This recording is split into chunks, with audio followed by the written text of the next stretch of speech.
Bismillahirrahmanirrahim. Assalamualaikum warahmatullahi wabarakatuh.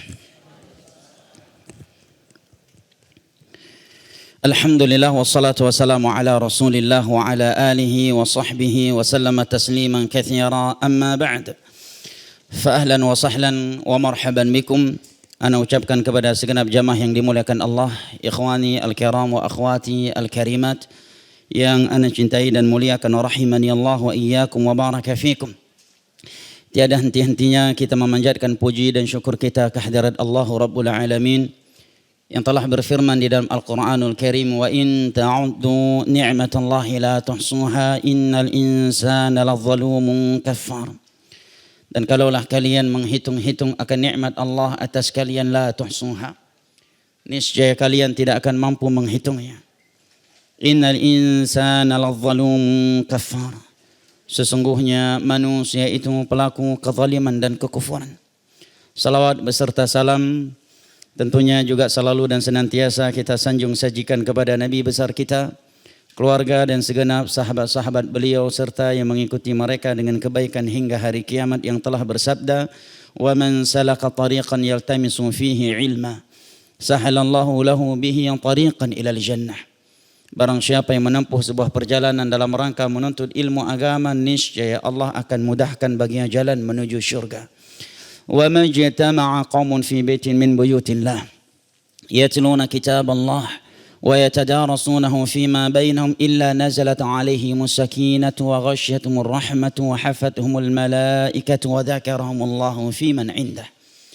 Dan tidaklah ada sebagian manusia berkumpul di salah satu dari rumah-rumah Allah Jalla wa'az dalam rangka mengkaji dan mempelajari agama Allah sesama mereka, illa nazalat alaihimus sakinah, kecuali akan turun as-sakinah ke dalam hati-hati mereka, wa ghasyiyatuhumur rahmah, tercurahkan atas mereka rahmat, wa hafathumul malaikah, malaikat-malaikat Allah akan meliputi mereka, wa dzakarahumullahu fi man indah, dan Allah Jalla wa'az membanggakan mereka di hadapan malaikat-malaikat yang ada di sisinya.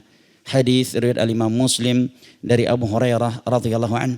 Maka kita bersyukur kepada Allah Jalla wa'az yang kembali mempertemu dan mengumpulkan kita di tempat yang paling ia cintai di atas permukaan buminya ini, di salah satu dari rumahnya yang mulia ini, untuk kembali melanjutkan talabul ilm, atafaqquh fid din, dan atawasi bil haqq wa tawasi bis sabr di antara kita dengan membaca kitab Al-Fawaid karya Al-Imam Ibnu Qayyim rahimahullahu ta'ala. Mudah-mudahan Allah Jalla wa'ala menjadikan kita semua yang sedang berkumpul saat ini di tempat dan di dalam kegiatan yang mulia ini, agar Allah menjadikan kita ke dalam golongan-golongan yang ia firmankan di dalam sebuah hadis qudsi yang diriwayatkan oleh Al-Imam Tirmidzi dari Muadz bin Jabal radhiyallahu an, di mana Allah Jalla wa'ala berfirman, wajabat mahabbati lil mutahabbina fiyya wal mutajalisina fiyya wal mutazawirina fiyya wal mutabadzilina fi. Sungguh telah wajib cintaku untuk mereka yang saling cinta mencintai sesama mereka karenaku. Mereka duduk-duduk berkumpul sesama mereka karenaku. Mereka saling kunjung mengunjungi sesama mereka karenaku, dan mereka saling berbagi sesama mereka karenaku. Amin ya rabbal alamin.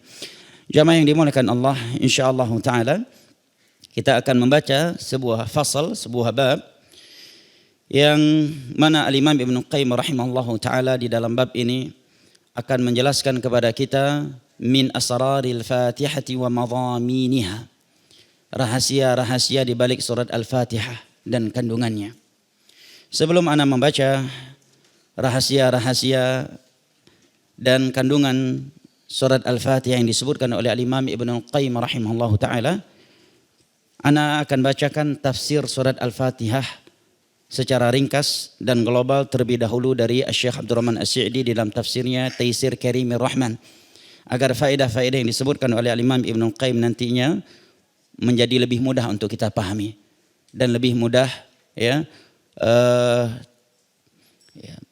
lebih mudah memahaminya, dan agar kita lebih mampu mengetahui kenapa Imam Ibnu Qayyim mengeluarkan faedah-faedah tersebut dari ayat-ayat yang ada di dalam surat Al-Fatihah. Dan insyaallah surat Al-Fatihah semua hafal kan? Ada yang belum hafal? Baik ya. Dari surat Al-Fatihah kita memahami dan menyadari bahwa sesuatu yang sering didengar oleh seseorang itu akan terhafalkan olehnya.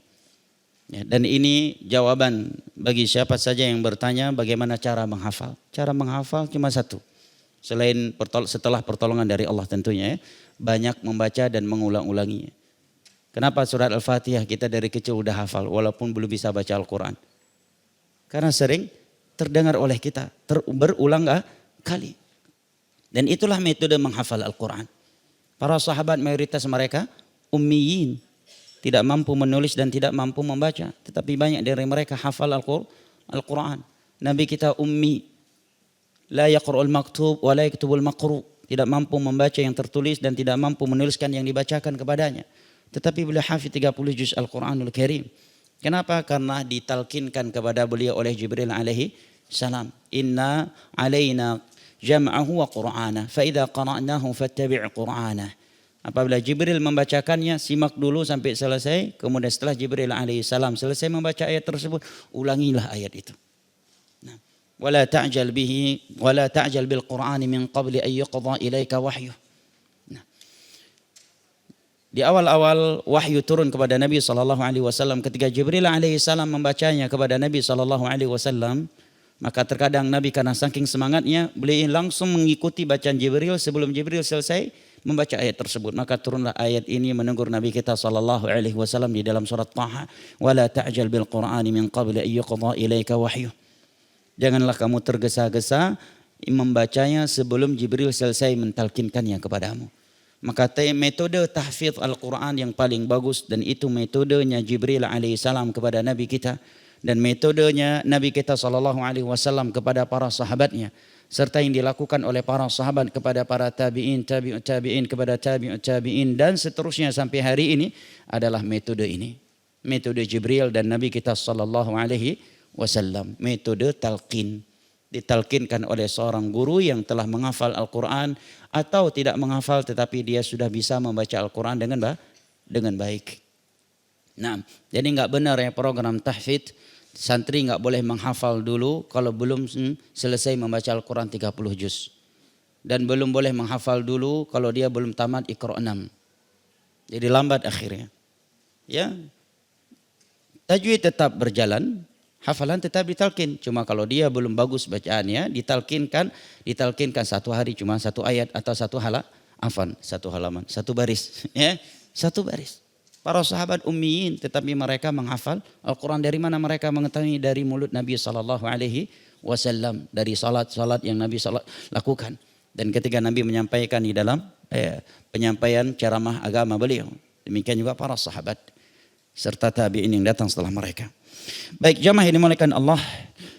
Allahu Jalla wa'ala berfirman Bismillahirrahmanirrahim. Para ulama khilaf di antara mereka tentang basmalah yang berada di awal Al-Quranul Karim.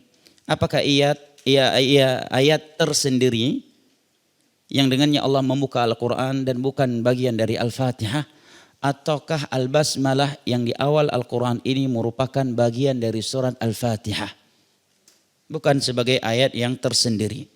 Sebagian ulama ini berpendapat bahwa ia bagian dari Al-Fatihah, bukan ayat yang terpisah dan tersendiri dari surat Al-Fatihah. Sebagian ulama mengatakan bahwasanya Al-Basmalah Bismillahirrahmanirrahim di awal Al-Fatihah itu ayat tersendiri yang dengannya Allah membuka Al-Quranul Karim dan bukan bagian dari surat Al-Fatihah. Dan wallahu ta'ala alam bisawab, pendapat ini lebih kuat karena beberapa alasan. Di antaranya hadis Nabi sallallahu alaihi wasallam yang diriwayatkan oleh Al-Imam Muslim dari Abu Hurairah radhiyallahu anhu, di mana Nabi sallallahu alaihi wasallam bersabda, qala Allah Ta'ala, Allah Jalla wa Ala berfirman, qasamtu as-salata baini wa baina 'abdi nisfain, fa idza qala alhamdulillahi rabbil alamin, qala Allah hamidani 'abdi. Allah Jalla wa Ala berfirman, telah aku bagikan salat, nama lain dari surat Al-Fatihah. Al-Fatihah memiliki banyak nama. Di antaranya adalah As-Salah. Dinamakan sebagai As-Salah karena Al-Fatihah adalah rukun salat. Tidak ada salat di dalam Islam tanpa Al-Fatihah di dalamnya. Salat jenazah sekalipun. Ya, salat jenazah sekalipun yang tidak ada ruku dan sujud di dalamnya tetap tidak sah tanpa salat tanpa membaca Al-Fatihah. Oleh karena dalam hadis dari Imam Muslim lainnya dari Abu Hurairah radhiyallahu anhu, Nabi bersabda, la salata liman lam yaqra bi Fatihatil Kitab. Tidak ada salat bagi orang yang tidak membaca Fatihatil Kitab. Nah, salat Al-Fatihah. Allah berfirman, aku membagikan as-salah Al-Fatihah antaraku dan hambaku nisfain, dua bagian. Fa idza qala alhamdulillahi rabbil alamin, apabila dia berkata membaca alhamdulillahi rabbil alamin, segala puji bagi Allah Rabb semesta alam, maka Allah mengatakan hamidani abdi, hambaku telah memuji, telah memuliakan dan menjunjungku. Ini menerangkan kepada kita bahwa ayat pertama dari surat Al-Fatihah adalah Ar-Rahmanur Rahim. Alhamdulillahi Rabbil Alamin. Dan andai kata basmalah itu bagian dari surat Al-Fatihah, tentunya Allah akan membuka surat Al-Fatihah dengan Bismillahirrahmanirrahim. Tentunya Allah akan mengatakan di dalam hadis qudsi ini, tatkala hambaku membaca Bismillahirrahmanirrahim sebagai ayat pertama dari surat Al-Fatihah. Juga di antara dalil yang menegaskan bahwasanya Al-Basmalah di awal Al-Fatihah adalah ayat yang tersendiri, ayat yang terpisah dan bukan bagian dari surat Al-Fatihah adalah hadis Anas bin Malik radhiyallahu anhu, riwayat Al-Imam Al-Bukhari. Beliau mengatakan, "Shallaitu khalfan Nabiy sallallahu alaihi wasallam wa Abi Bakar wa Umar wa Uthman radhiyallahu anhu fakanu yastaftihuna as-salata bilhamdulillahi rabbil alamin." Aku telah salat di belakang Nabi sallallahu alaihi wasallam. Juga di belakang Abu Bakar, di belakang Umar dan di belakang Uthman bin Affan radhiyallahu anhum. Maka aku melihat, mendengar mereka membuka salat mereka dengan alhamdulillahi rabbil alamin. Ini yang pertama kali terdengar dari mulut mereka setelah mereka mengucapkan takbiratul ihram. Menunjukkan bahwa al-basmalah bukan bagian dari Al-Fatihah. Kalau bagian dari Al-Fatihah tidak mungkin ya dia disirkan, sementara alhamdulillahi rabbil alamin dijaharkan. Juga hadis Aisyah radhiyallahu anha dalam riwayat Al-Imam Al-Bukhari. Beliau mengatakan bahwa yang pertama kali terdengar dari Nabi SAW ketika salat adalah Allahu Akbar dan Alhamdulillahi Rabbil Alamin. Nah, andai kata basmalah bagian dari Al-Fatihah, maka tentunya beliau akan menjaharkannya sebagaimana beliau menjaharkan Alhamdulillahi Rabbil Alamin, tidak akan membedakan ayat pertama dengan ayat yang kedua. Nah, namun bukan berarti tidak membacanya sebagaimana istiftah ya terbaca namun tidak terdengar. Ini di antara dalil ya, yang dijadikan atau yang dipegang oleh banyak ulama yang berpendapat bahwa basmalah di awal Al-Fatihah adalah ayat tersendiri dan terpisah dari surat Al-Fatihah serta bukan bagian darinya. Juga secara nazari, pandangan ilmiah, semua ulama Islam dan ulama tafsir sepakat bahwa Al-Fatihah memiliki 7 ayat. Oleh karena yang Allah berfirman, "Walaqad atainaka sab'an minal mathani wal Qur'anil 'azim." Kami telah memberikan kepadamu as-sab'al mathani, 7 yang sangat sempurna dan Al-Qur'anul Karim. Semua ulama tafsir sepakat bahwa yang dimaksud dengan as-sab'al mathani adalah Al-Fatihah. Bahwasanya Al-Fatihah 7 ayat. Andai kata basmalah dijadikan ayat yang pertama, maka akan ada 1 ayat dalam surat Al-Fatihah yang terlalu panjang dan di luar kebiasaan ayat yang lainnya. Ya, siratal ladzina an'amta 'alaihim ghairil maghdubi 'alaihim waladdallin. Ini akan menjadi 1 ayat dan akan menjadi ayat yang paling panjang. Sementara hukum asal suatu surat itu ya ayatnya saling berdekatan, hukum asalnya. Nah, apabila Al-Basmalah tidak dijadikan bagian dari Al-Fatihah tetapi di ayat yang tersendiri dan terpisah sebagai pembuka Al-Quran dan bukan bagian dari Al-Fatihah, maka ihdinas siratal ladzina an'amta 'alaihim ini menjadi 1 ayat, ghairil maghdubi 'alaihim waladdallin dan menjadi ayat yang tersendiri yaitu ayat yang ke-7. Dengan itu maka panjang pendek semua ayat di dalam surat Al-Fatihah saling berdekatan. Nah, dan jamaah yang dimuliakan Allah, ini sebagai faedah karena kita bukan sedang di bab fikih tentang hukum menjahar dan mensir basmalah di dalam salat jahriyah, maka kita tidak menyinggungnya kecuali sekedar isyarat karena kita sedang di pembahasan asrar Al-Fatihah. Baik, jamaah yang dimuliakan Allah rahimani Allah wa iyyakum wa baraka fikum. Saya bacakan tafsir surat Al-Fatihah terlebih dahulu dari tafsir Taisir Karimir Rahman karya Syekh Abdul Rahman As-Sa'di, agar rahasia-rahasia faedah, rahasia-rahasia surat Al-Fatihah yang disebutkan oleh Imam Ibn Al-Qayyim nanti dengan mudah dapat kita pahami. Kata beliau, Alhamdulillah, alhamdulillah artinya adalah as-sana'u 'ala Allah bi sifatil kamali wa af'alihi ad-da'irah bainal fadli wal 'adl falahul hamdul kamil bi jami'il wujuh. Arti alhamdulillah adalah pujian kepada Allah karena sifat-sifat Allah yang maha sempurna dan karena perbuatan-perbuatan Allah yang dibangun di atas kemuliaan dan keadilannya. Maka hanya bagi Allah lah alhamdulillah, segala pujian yang sempurna dari berbagai sisi. Berbeda dengan makhluk. Terkadang seseorang dipuji karena namanya yang bagus. Namanya bagus banget Muhammad, tapi akhlaknya borok banget. Ya. Ada orang dipuji kenapa? Karena parasnya yang bagus, tapi sayang. Orangnya tampan, tapi namanya kok rusak banget. Gak usah disebutkan ya. Rusak banget sebagai contoh aja. Nanti kalau disebutkan salah satu contohnya ada pula dari jamaah yang punya nama itu. Atau seseorang dipuji oleh orang lain karena namanya yang bagus, paras tubuhnya yang bagus, tetapi mereka mencelanya karena perbuatan yang jelek. Nah, atau mereka memujinya karena perbuatan yang bagus, tetapi tidak menyukai namanya dan paras tubuhnya yang kurang bagus. Berbeda dengan Allah Al-Khaliq. Allah dipuji dari berbagai sisi karena kemahasempurnaannya pada nama-namanya yang maha indah, pada sifat-sifatnya yang maha tinggi, dan perbuatannya yang dibangun di atas al-fadl, keutamaan dan keadilan.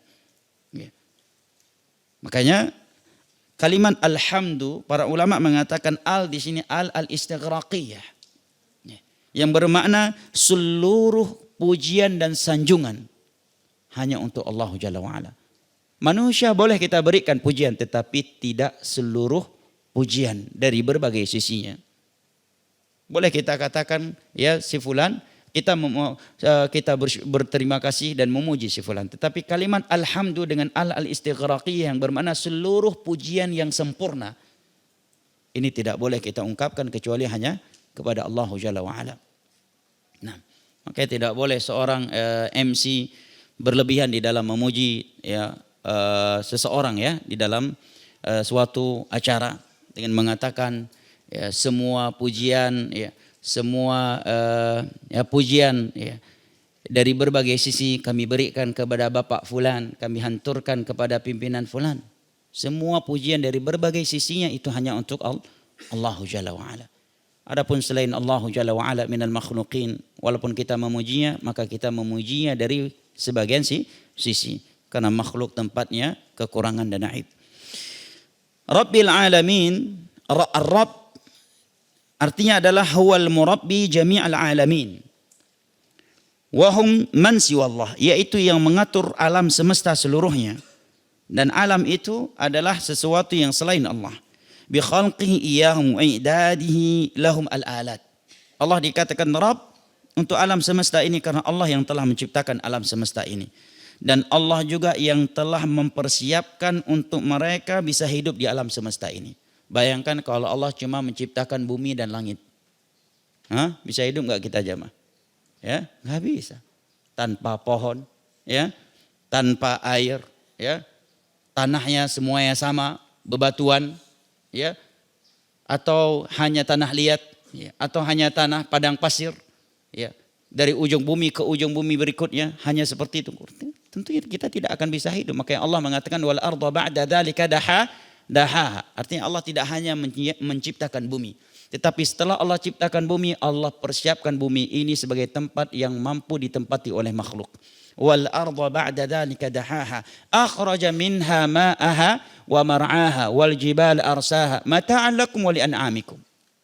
Allah keluarkan air dari bumi, ya. Akhraja minha ma'aha wa mar'aha. Dan tempat yang layak untuk kalian tempati, Allah pasakkan gunung-gunung di muka bumi ini. Bayangkan kalau enggak ada gunung jamaah, semenit hujan langsung banjir. Ya kan? Alhamdulillah dengan adanya gunung dan adanya hutan, adanya pepohonan, sehingga air hujan yang turun ke permukaan bumi dari langit terserap oleh bumi. Nah, mata'an lakum wa li'an'amikum. Itu semuanya sebagai nikmat dari Allah untuk kalian, dan hewan ternak kalian. Kemudian kata beliau, wa in'amihi alaihim bin ni'am al-'azimah. Allah dikatakan Ar-Rabb, Rabbul Alamin, karena Allah lah yang telah memberikan berbagai nikmat yang besar untuk mereka. Allati law faqiduha lam yumkin lahum al-baqa. Seandainya nikmat-nikmat tersebut tidak Allah berikan untuk mereka di alam semesta ini, maka mereka tidak akan mampu hidup di dalam alam semesta ini. Fama bihim min ni'mah faminhu ta'ala. Maka tiada suatu nikmat yang ada di alam semesta ini kecuali dari Allah Jalla wa Ala. Wa ma bikum min ni'matin faminallah. Tiada satupun nikmat pada diri kalian kecuali dari Allah Jalla wa Ala. Oleh karenanya tatkala Qarun mengeluarkan pernyataan yang bertentangan dengan ayat ini, seketika itu Allah berikan teguran kepadanya agar menyadarkan dia dan orang-orang yang datang setelahnya bahwa semua nikmat itu dari Allah. Ketika dia mengatakan innama utituhu ala ilmin indi. Aku mendapatkan kekayaan yang seperti ini karena keilmuan aku, kecerdasanku di dalam mencari uang, di dalam berbisnis. Maka Allah Jalla wa Ala menegurnya dan orang-orang yang terpukau dengannya. Allah mengatakan fakhasafna bihi wa bidarihil ardh. Seketika kami ciptakan gempa lokal yang hanya menelan Qarun dan istananya. Orang-orang yang di sekitarnya yang sedang menyaksikan dia memamerkan kekayaannya, tidak ada yang ditelan oleh bumi, cuma dia dan kekayaannya. Fakhasafna bihi wa bidarihil ardh. Akan menjadi teguran. Bahwasanya wa ma bikum min ni'matin fa minallah. Semua nikmat pada diri kalian itu hanya datangnya dari Allah Jalla wa Ala. Jadi kalau Anda diundang oleh konten kreator suatu podcast bertanya bagaimana Anda bisa berhasil mengelola bisnis, ucapkan yang pertama, la haula wala quwata illa billah. Ini semua nikmat dari Allah. Ya, bisa jadi ini istidraj dari Allah kepadaku. Tapi kalau Anda bertanya, ya hal-hal apa saja yang telah saya jalankan selama menjalankan bisnis ini, dan bisa jadi ikhtiar yang saya lakukan ini bukan sebagai sebab saya sukses seperti ini. Bisa jadi ini murni istidraj dari Allah, atau doa orang tua saya, atau doa orang-orang miskin dulu yang pernah saya bantu. Tapi kalau Anda bertanya apa saja yang pernah saya jalankan, bagaimana manajemen saya, ya, maka ini yang pernah saya jalankan. Begitu jawaban pengusaha yang bertauhid. Bukan mengatakan saya berhasil karena saya melakukan manajemen ini. Betapa banyak orang telah melakukan manajemen yang sama, cara yang sama, bahkan berkali lipat lebih sempurna pelaksanaannya, tetapi sampai hari ini mereka belum memiliki apa yang Anda miliki. Ya kan? Makanya Nabi Sulaiman alaihi salam ketika beliau telah diberikan sesuatu yang luar biasa, jemaah, udah nabi, raja lagi. Dan dunia yang Allah berikan kepada Nabi Sulaiman alaihi salam bukan sekadar emas dan perak. Syaitan jadi tukang bangunan beliau, gimana tuh? Ya, wa syayatina kulla banna'i wa ghawwas. Syaitan jadi tukang bangunan. Syaitan macam-macam ditampar oleh Nabi Sulaiman. Ditampar. Tunduk kepada Nabi Sulaiman. Bahkan semut berbicara, Nabi Sulaiman mengetahui dan paham bahasa mereka. Ya. Kita percaya kenapa? Karena Al-Quran yang mengatakan Nabi Sulaiman memahaminya. Kalau hari ini ada yang mengaku bicara bahasa semut, ya, dari bahasa yang dia pakai aja udah menunjukkan dia mantan pasien rumah sakit jiwa. Inna maqali. Ya. Ketika semut mengatakan kepada semut yang lainnya, la udkhulu masakinakum la yahtimannakum Sulaiman wa junuduhu wa hum la yash'urun. Di dalam surat yang bernama An-Naml, surat semut. Masuklah kalian ke dalam sangkar-sangkar kalian. Jangan sampai Sulaiman dan bala tentaranya menginjak kalian dan mereka tidak sadar. Apa ekspresi dari Nabi Sulaiman, jamaah, ketika Allah membuat beliau mampu mendengar ucapan semut dan memahaminya. Ya, apakah beliau mengucapkan hanya sekedar alhamdulillah? Ya, apakah yang beliau ucapkan kepada jamaahnya, makanya kalian banyak-banyak bertakwa kepada Allah biar dapat karomah kayak aneh ini? Ya, apakah beliau mengatakan kalian harus benar-benar soleh, banyak-banyak beribadah biar bisa mendapatkan karomah hebat yang seperti ana dapatkan ini? Enggak. Justru beliau menganggap itu jangan-jangan ujian dari Allah. Apa kata beliau? Ya, Nabi Sulaiman alaihi salam kepada bala tentaranya, ya, bahwa ini hanya liyabluwani aashkuru am akfur. Ini semuanya Allah berikan. Allah ingin melihat aku. Apakah dengan nikmat ini aku semakin dekat dengan Allah atau semakin kufur jauh darinya? Kalau kita mungkin akan mengatakan, ya Allah tahu akhi siapa yang berhak kaya dan siapa yang miskin. Mungkin Allah tahu ente berhaknya miskin, makanya ente miskin. Kalau anak Allah tahu mungkin anak tepat jadi orang kaya, makanya anak kaya. Ini udah tidak ada nilai-nilai ujub sebenarnya. Seakan dia memvonis dirinya orang yang pasti dicintai oleh Allah. Katakan aja, ya akhi, saya yang kaya dan ada yang miskin, bisa jadi anda lebih mulia daripada anak. Dan bisa jadi kekayaan yang Allah berikan kepada anak ini istidraj dari Allah kepada anak. Jangankan kita, Abu Bakar radhiyallahu anhu saja menganggap kekenyangan yang mereka dapatkan bersama Nabi, padahal makannya bareng Nabi dan Umar. Ketika mereka keluar di malam hari karena kelaparan yang menimpa mereka. Dalam Sahih Muslim dari Abu Hurairah radhiyallahu anhu, Nabi keluar dari rumahnya di pertengahan malam atau di malam yang sudah larut. Tiba-tiba beliau melihat dua sahabat terdekatnya, Abu Bakar dan Umar radhiyallahu anhuma, juga berada di luar rumah mereka. Maka Nabi bertanya, "Ma akhrajakuma hadhihi lailah?" Kenapa kalian keluar dari rumah kalian di larut malam yang seperti ini?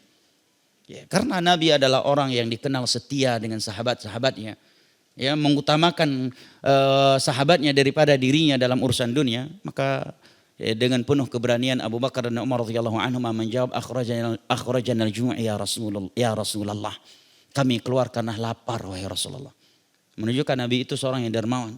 Karena kalau seseorang tahu kawannya pelit, nggak bakal ngomong dia, gua lagi lapar bro. Karena dia tahu 1000 kali gua ngomong lapar nggak bakal ditraktir sama orang ini. Ya kan?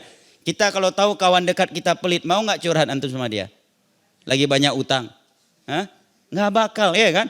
Ya lebih milih mati lapar mungkin daripada ngomong sama dia. Ini tahu memang super pelit, number wahid pelitnya. Ya. Menunjukkan Nabi itu orang yang dermawan, baik sama kawannya, suka membantu, sehingga para sahabat nggak malu mengatakan hal-hal yang seperti ini kepada beliau. Mendengar ucapan mereka, maka Nabi pun mengatakan, ma akhrajani ila ma akhrajakuma. Tiada yang mengeluarkan aku dari rumahku di waktu yang seperti ini kecuali apa yang mengeluarkan kalian. Itulah lapar, sama-sama lapar kita. Ya, akhirnya mereka pun bingung. Ya, mengira tadi adalah makanan sedikit dari Nabi. Rupanya Nabi keluar juga karena lapar. Singkat ceritanya, Nabi pun pergi ke rumah seorang Ansar. Kemudian setelah mereka dijamu dengan daging kambing, meminum susu kambing, ya, Nabi dan Abu Bakar, kemudian Umar radhiyallahu anhuma wa alaihi salatu wassalam pun kenyang. Setelah itu Nabi SAW membacakan sebuah ayat kepada Abu Bakar dan Umar yang membuat Abu Bakar ingin menumpahkan kembali makanan yang telah beliau masukkan ke dalam perutnya karena khawatir tidak mampu mempertanggungjawabkannya di hari kiamat. Sebuah ayat yang apabila seorang ustadz membacakannya kepada kita setelah kita mentraktirnya, mungkin auto bulan depan nggak mau lagi ngundang ustadz itu ke rumah kita. Ya, terlalu kaku, terlalu saklek mungkin. Itu menurut kita yang keras hati dan sulit menerima nasihat. Nabi membacakan kepada Abu Bakar dan Umar, "Tsumma la tus'alunna yauma idzin 'anin na'im." Ingat wahai Abu Bakar dan Umar, semua nikmat yang kalian terima nanti kamu harus mempertanggungjawabkannya. Kekenyangan yang kalian dapatkan setelah kelaparan malam ini akan Allah tanya, dari mana kamu dapatkan dan kemana kamu gunakan.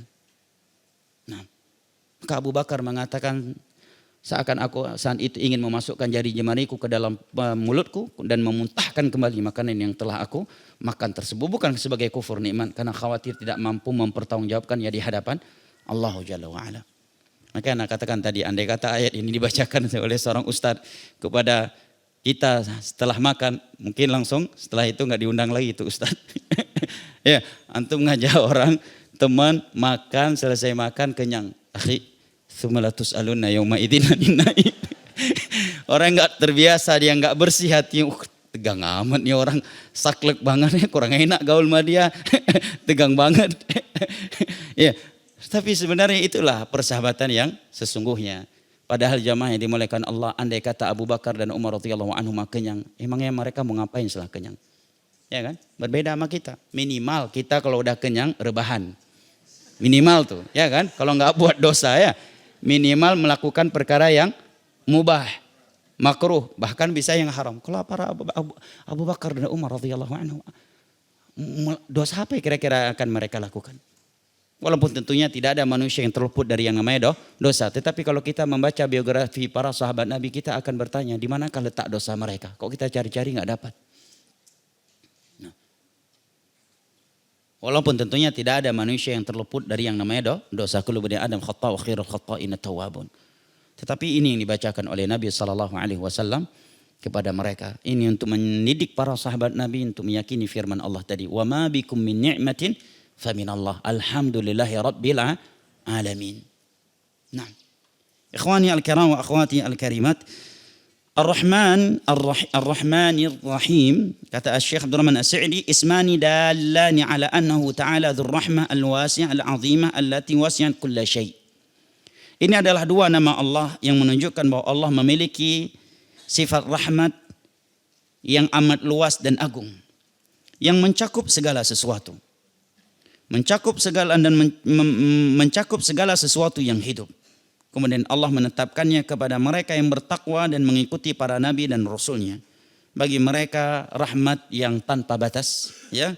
Adapun selain mereka, mereka diberikan rahmat oleh Allah Jalla wa'ala agar bertahan hidup, dan itu sebagai istidraj dari Allah, dan kemudian di hari kiamat nanti mereka akan diperkarakan atas rahmat yang telah Allah berikan kepada mereka, tetapi tidak membuat mereka beriman dan beramal saleh.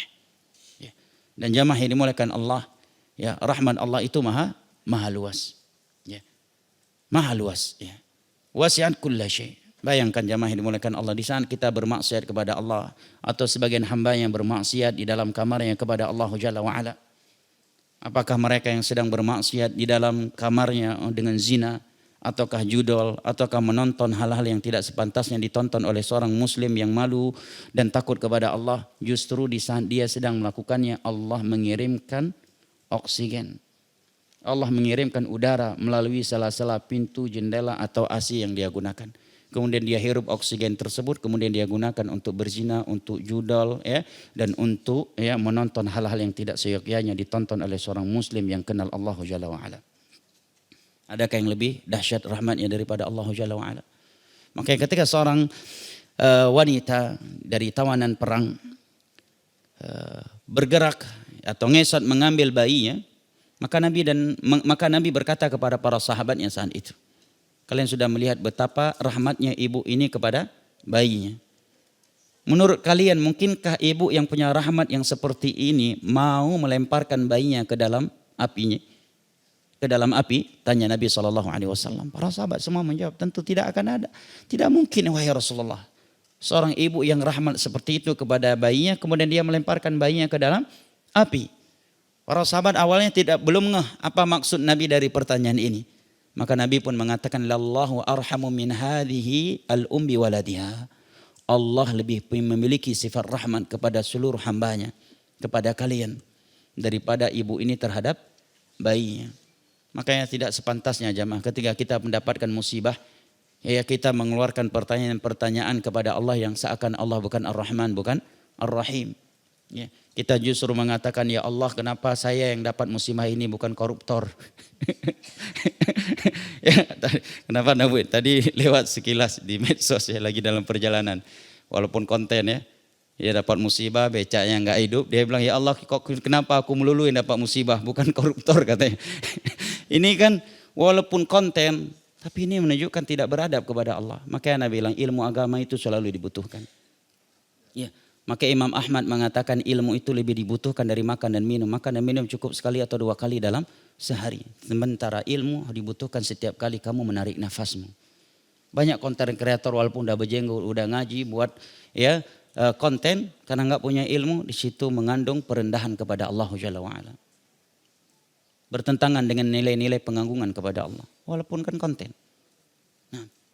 Ya Allah, kenapa cuma aku musibah cuma kepada aku yang datang bertubi-tubi, kenapa enggak pada selainnya? Ini seakan protes kepada Allah Jalla wa'ala. Konten, iya konten, tapi itu terucap serius.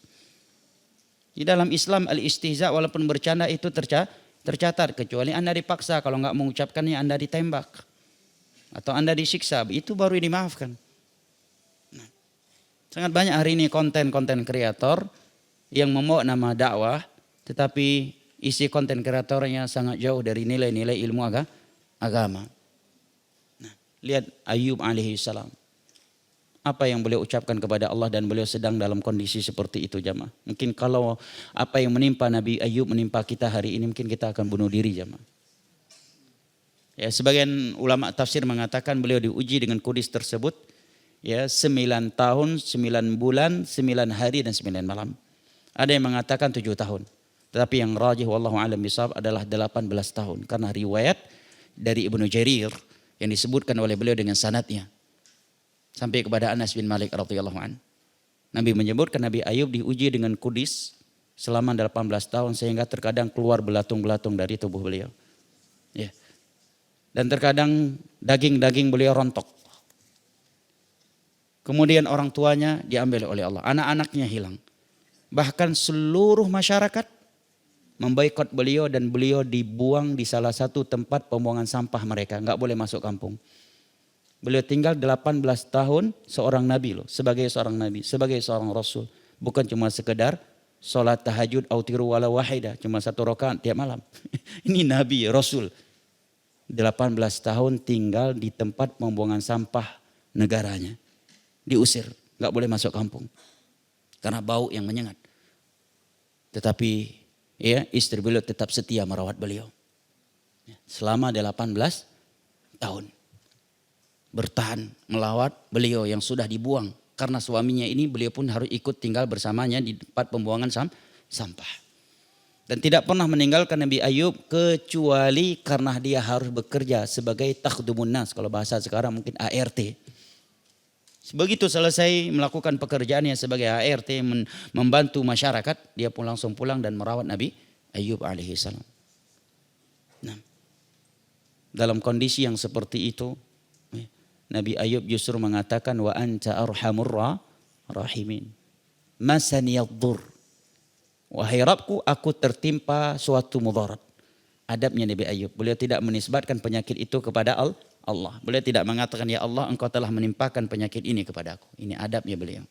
Karena Nabi mengatakan wasyarru laisa ilaik. Kejelekan itu ya Allah tidak dinisbatkan kepadamu. Walaupun kejelekan dan kebaikan semuanya adalah takdir Allah. Allah yang menciptakan dan mengkehendakinya. Tapi adab dalam berdoa jangan menisbatkan kejelekan kepada Allah. Wa anta arhamur rahimin. Dan engkau adalah maha penyayang lagi maha pengasih. Mengucapkan wa anta arhamur rahimin kalau kita sedang normal-normal seperti ini, semua orang bisa melakukannya. Tapi kalau sedang diuji dengan ujian seperti yang menimpa Nabi Ayub, siapa yang mampu mengucapkan wa anta arhamur rahimin? Sedangkan di tubuh beliau penuh belatung, penuh ulat, sebagian daging beliau sudah rontok, ya, diusir oleh masyarakat setempat, enggak boleh masuk kampung, cuma boleh tinggal di tempat pembuangan sampah mereka. Ya, kalau antum baca riwayat ini disebutkan oleh Imam Ibnu Katsir tentang ujian yang menimpa Nabi Ayub, teriris-iris hati ini. Iya. Menunjukkan bahwasanya terkadang justru karena saking cintanya Allah kepada hambanya, Allah memberikan ujian yang bertubi-tubi untuk menghapuskan dosanya, mengangkatkan derajatnya dan agar semakin sempurna dia di hari kiamat nanti kedudukannya di sisi Allah Jalla wa Az. Nah, sehingga Allah sembuhkan beliau dengan sesuatu yang di luar prediksi manusia. Urkud birijlik hada mughtasalun baridun wa syarab. Beliau diperintahkan untuk menghantamkan kakinya ke sudut bumi, tiba-tiba keluar air. Kemudian beliau menggunakannya untuk mandi, ya, sehingga sembuhlah seluruh penyakit yang ada di luar tubuh beliau. Kemudian meminumnya sehingga sembuhlah seluruh penyakit yang ada di dalam tubuhnya. Karena dalam riwayat disebutkan bahwa penyakit kudis yang menimpa Nabi Ayub itu tidak hanya menimpa bagian luar, tetapi menimpa bagian dalam dan tidak ada yang tersentuh kecuali jantung. Cuma jantung yang sehat. Ya. Selain jantung hancur semuanya. Luar dalam. Ya. Maka air pertama yang beliau gunakan untuk mandi menyembuhkan yang bagian luar. Dan yang beliau minum menyembuhkan yang bagian dalam. Nah. Dan dalam riwayat ketika Imam Ibnu Katsir menafsirkan firman Allah, ya, dalam firman Allah Jalla wa Ala dalam surat la tahnuth, ya, ketika Allah memerintahkan Nabi Ayub untuk mengambil rerumputan dan memukulkannya kepada istrinya, dengan ini engkau telah melaksanakan sumpahmu dan tidak melanggarnya. Nabi Ayub dalam sakit yang seperti itu, dan ini pembelajaran buat kita yang sedang merawat orang sakit. Yang namanya orang sakit terkadang, ya, mengeluarkan ucapan-ucapan sebagai orang sakit. Karena dia marah, istrinya menjual salah satu barang atau satu-satunya barang yang paling beliau sukai, yang paling beliau cintai. Dan istrinya pun menjualnya untuk membeli sepotong roti agar suaminya enggak mati kelaparan. Ayub marah dan mengatakan kalau saya sembuh nanti kamu saya cambuk 100 kali. Setelah sembuh beliau tidak tega melihat betapa setianya istrinya. Tapi dari satu sisi beliau sudah bersumpah melakukannya, harus menjalankan sumpahnya. Beliau dilema, maka Allah berikan solusi. Ya, Allah memerintahkan Nabi Ayub hanya untuk mengambil beberapa rerumputan dan memukulkannya kepada istrinya sebanyak 1 kali pukulan, dan itu kan tidak menyakitkan. Ya, la tahnath, ya, inna wajadnaka sabira. Dengan ini engkau tidak melanggar sumpahmu dan telah melaksanakannya. Dan ini menerangkan kepada kita bahwa seorang suami ketika udah sukses, ya jangan lupakan istri pertama.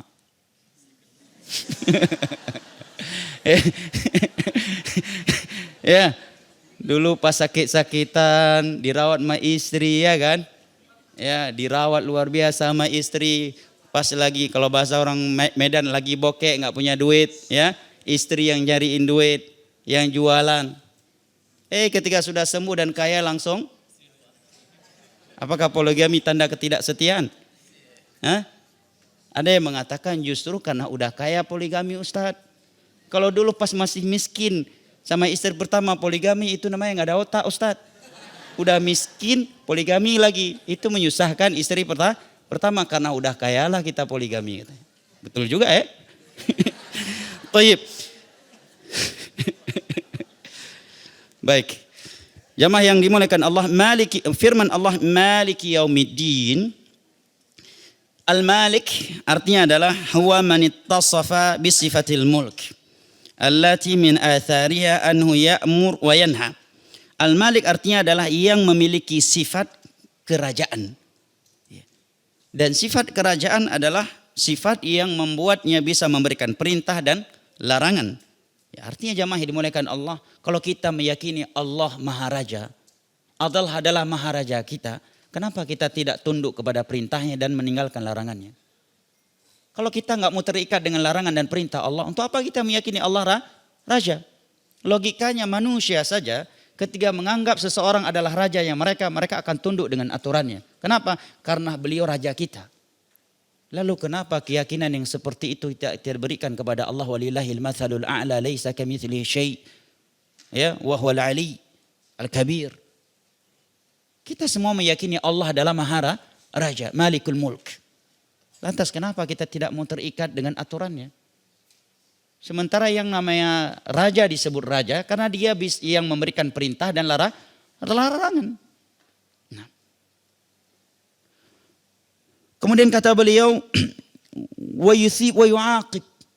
Dan yang namanya raja, ya, dia bisa memberikan balasan yang baik dan bisa memberikan sanksi kepada yang melanggar.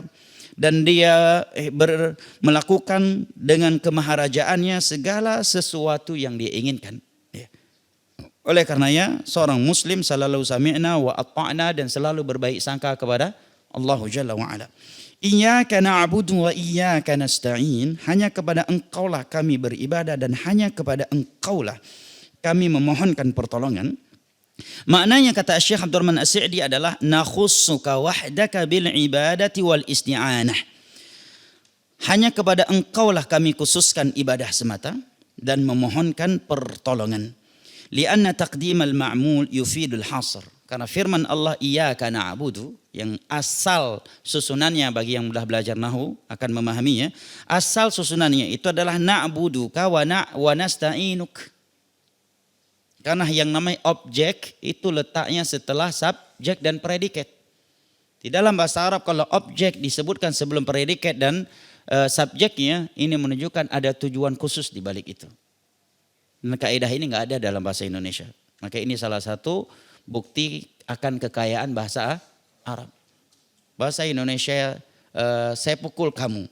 Nggak bisa kamu saya pukul, sama juga artinya kan? Ya. Tapi kalau dalam bahasa Arab ya kamu saya pukul kamu. Berarti yang saya pukul ya kamu dan bisa jadi juga ada orang lain. Tetapi kalau saya mengatakan iyyaka adrib. Itu artinya bukan lagi ya aku pukul kamu, artinya adalah hanya kamu yang saya pukul. Makanya banyak bahasa Arab itu terkadang sulit dipahamkan kepada orang yang belum belajar bahasa Arab. Nah, makanya serajin apapun seorang mengaji, kalau belum paham bahasa Arab, dia belum menyelam ke dalam lautan ilmu. Dia baru main di pantai, sesekali nyemplung terkadang. Kalau belum bisa bahasa Arab. Karena di sana ada ilmu Ya, bahasa-bahasa dari Al-Quran dan hadis nggak mungkin bisa dipahami tanpa mempelajari bahasa Arab. Bahkan terkadang tanpa mempelajari sastra Arab. Nah, baik jamaah ini dimuliakan Allah. Kemudian kata beliau, wa nafihu amma adah, dan ini menunjukkan bahwa kita tidak boleh beribadah dan memohonkan pertolongan dalam hal-hal tidak ada yang mampu memberikannya kecuali Allah, kecuali kepada Allahu Jalla wa Ala. Kemudian Syekh Abdul Rahman As-Sa'di di sini menyebutkan kenapa Allah sebutkan wa iyyaka nasta'in secara khusus. Sementara iyyaka nasta'in ini sudah masuk dalam keumuman iyyaka na'budu. Karena iyyaka nasta'in hanya kepada engkaulah kami memohon pertolongan. Memohon pertolongan kepada Allah adalah ibadah. Dan telah masuk dalam keumuman kalimat iyyaka na'budu sebelumnya. Tetapi Allah sebutkan lagi secara khusus. Ini untuk menerangkan makna yang khusus. Rahasianya adalah kata para ulama karena seseorang tidak akan mampu beribadah kepada Allah tanpa adanya pertolongan dari Allah Jalla wa Ala. Nah, oleh karenanya Syekhul Islam Ibnu Taimiyah rahimallahu taala mengatakan ta'ammaltu al-ad'iyata fil Quran. Aku telah mencermati semua doa yang ada di dalam Al-Quran. Maka aku mendapati doa yang paling kita butuhkan sebagai hamba Allah itu ada pada firman Allah iyyaka na'budu wa iyyaka nasta'in, yaitu talabul ilm, meminta memohon pertolongan kepada Allah agar kita bisa beribadah kepadanya. Nah, agar kita bisa beribadah kepadanya. Oleh karena ketika kita mendengar muazin mengumandangkan azan, semua ucapannya kita ulangi kembali kan? Dia ucapkan Allahu Akbar, kita ucapkan Allahu Akbar. Tetapi ketika muazin mengumandangkan hayya 'alas salah, hayya 'alas salah, hayya 'alal falah, hayya 'alal falah, apa yang Nabi anjurkan kepada kita? La haula wala quwata illa billah. Karena itu panggilan untuk yang harus kita penuhi, dan kita tidak akan mampu bergerak untuk memenuhi panggilan itu tanpa bantuan dan pertolongan dari Allah Jalla wa Az. La haula wala quwata illa billah. Ihdinas siratal mustaqim, ya. Berikanlah kami hidayah untuk mengetahui apakah jalan siratal mustaqim itu, mengamalkannya, bertahan di atasnya sampai meninggal dunia. Ini makna dari ihdinas siratal mustaqim. Ya. Karena Allah tidak menggunakan ila di sini. Bukan ihdina ila siratil mustaqim. Kalau ada ila, maka makna hidayah di sini adalah hidayah pengetahuan. Berikan hidayah kami untuk mengetahui apakah as-siratal mustaqim itu. Tetapi tatkala Allah tidak menggunakan ila, kata ulama tafsir, kata Syekh Abdul Rahman As-Sa'di dan Syekh Muhammad bin Shalih Al-Utsaimin, maka mana ihdinas siratal mustaqim adalah memohon kepada Allah untuk diberikan hidayah agar mengetahui manakah as-siratal mustaqim. Yang kedua hidayah agar bisa mengamalkannya setelah mengetahuinya, dan yang ketiga hidayah untuk tetap berada di atasnya sampai akhir hayat. Kita butuh banyak hidayah tentang as-siratal mustaqim. Yang pertama hidayatul irsyad, petunjuk untuk mengetahui di manakah as-siratal mustaqim. Setelah kita mendapatkan hidayah untuk mengetahui di manakah dan bagaimanakah as-siratal mustaqim, kita butuh hidayah yang kedua, yaitu hidayatut taufiq. Taufik agar mengamalkan yang telah kita ketahui tersebut dari jalan Allah yang lurus. Setelah kita berada di atas jalan tersebut, kita butuh hidayah yang ketiga. Hidayah agar Allah mengistiqomahkan kita di atas jalan tersebut hingga akhir hayat. Oleh karenanya doa yang paling sering Nabi bacakan adalah Allahumma muqallibal qulub tsabit qalbi ala dini. Inilah makna ihdinas siratal mustaqim. Nah, sebagaimana banyak orang yang tidak mengetahui apakah siratal mustaqim itu, juga banyak dari mereka yang telah mengetahui tentang as-siratal mustaqim tetapi tidak mau berada di dalamnya. Mereka tahu kebenaran itu dari Al-Quran dan As-Sunnah ala fahmi salafil ummah, tetapi enggan berada di dalamnya. Sebagaimana banyak juga orang yang sudah masuk ke dalam siratal mustaqim tetapi dia tumbang di tengah perjalanan. Dia bergeser di tengah perjalanan. Sebagaimana di dalam hadis Al-Qudsi, ya, atau hadis Abdullah bin Mas'udin radhiyallahu anhu riwayat Al-Imam Al-Bukhari dan Muslim, Nabi menyebutkan ada orang yang sudah mengamalkan amalan-amalan yang memasukkan dia ke dalam surga. Tersisa antara dia dengan surga hanya satu zira', kata Nabi. Hanya satu hasta. Sebentar lagi udah masuk surga, sisa sehasta lagi. Tetapi dia melakukan setelah itu amalan yang memasukkan dia ke dalam neraka, maka dia pun masuk ke dalam neraka. Karena innamal a'malu bil khawatim. Tidaklah amalan itu kecuali dengan penutupnya. Hadis dari Imam Al-Bukhari dari Sahal bin Sa'ad As-Sa'idi radhiyallahu anhu, dan Nabi sallallahu alaihi wasallam bersabda, yub'atsu kullu 'abdin 'ala ma mata 'alaih. Setiap orang itu akan dibangkitkan di atas apa dia dimatikan. Hadis dari Imam Muslim dari Jabir bin Abdullah radhiyallahu anhuma. Ini mana ihdinas siratal mustaqim. Kita butuh hidayah, petunjuk untuk mengenal kebenaran. Setelah mengenalnya kita butuh hidayah dari Allah agar kita mau mengamalkannya. Di saat kita mengamalkannya kita butuh hidayah dari Allah agar kita bertahan di atas kebenaran tersebut hingga akhir hayat. Karena seperti yang kita sebut tadi jamaah yang dimuliakan Allah, sebagaimana banyak manusia yang tidak mengenal kebenaran, juga tak kalah banyak dari manusia yang telah mengenal kebenaran tetapi enggan mengamalkannya. Ya, karena unsur dunia yang ingin dia pertahankan, atau sebagian mereka sudah berada di atas kebenaran namun na'udzubillah min dzalik di akhir hayatnya dia keluar dari jalan yang benar tersebut. Sehingga sebagian mereka ada yang murtad setelah Nabi SAW wafat, ya kan? Dan bergabung ke barisan Musailamah Al-Kadzdzab. Bahkan sebagian mereka dahulu zaman tabi'in pernah belajar kepada para sahabat Nabi dan pernah menjadi dai yang dikirim untuk berdakwah oleh Umar bin Khattab ke negeri Kufah. Tetapi ya dengan berjalannya waktu dia menyimpang, justru di tangannya Ali bin Abi Thalib mati syahid, seorang yang bernama Abdurrahman bin Muljam, pembunuh Ali bin Abi Thalib. Maka sekali lagi jamaah yang dimuliakan Allah, kita membutuhkan banyak hidayah mengenal kebenaran, hidayah untuk mengamalkannya, dan hidayah untuk bertahan di atasnya hingga akhir hayat. Maka jangan pernah merasa sudah cukup hidayah dari Allah. Ya, jadi nggak perlu lagi dapat berdoa ya Allah berikan hidayah kepada hamba. Gua udah dapat hidayah kok. Doa ini coba untuk kawan-kawan anak yang belum hijrah aja Ustaz. Tentu tidak jamaah. Semua kita butuh hidayah simpah akhir hayat kita butuh hidayah dari Allah Jalla wa Ala. Shiratal ladzina an'amta 'alaihim ghairil maghdubi 'alaihim waladdallin.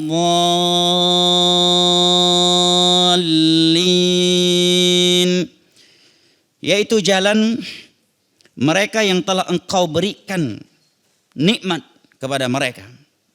Bukan jalan mereka al-maghdubi alaihim, yang telah engkau murkai dari kalangan Yahud, yang telah berilmu namun enggan mengamalkannya. Atau jalan mereka yang dhalin, yaitu kaum Nasara, yang semangat beribadah dengan namun dengan kejahilan tanpa ilmu. Ini menerangkan kepada kita jamaah yang dimuliakan Allah bahwasanya siratal ladzina an'amta alaihim adalah mereka yang berilmu dan mengamalkan ilmunya. Kalau seseorang berilmu tidak mengamalkan ilmunya akan menjadi al-maghdubi alaihim. Atau dia beribadah tanpa ilmu akan menjadi waladhdallin. Lebih parah dari itu, udah enggak berilmu juga tidak ibadah. Ini berkumpul padanya al-maghdubi alaihim dan juga dhalin. Nah, maka kata Syekh Abdurrahman As-Sa'idi rahimallahu taala, وهذا الصراط المستقيم صراط الذين أنعمت عليهم من النبيين والصديقين والشهداء والصالحين.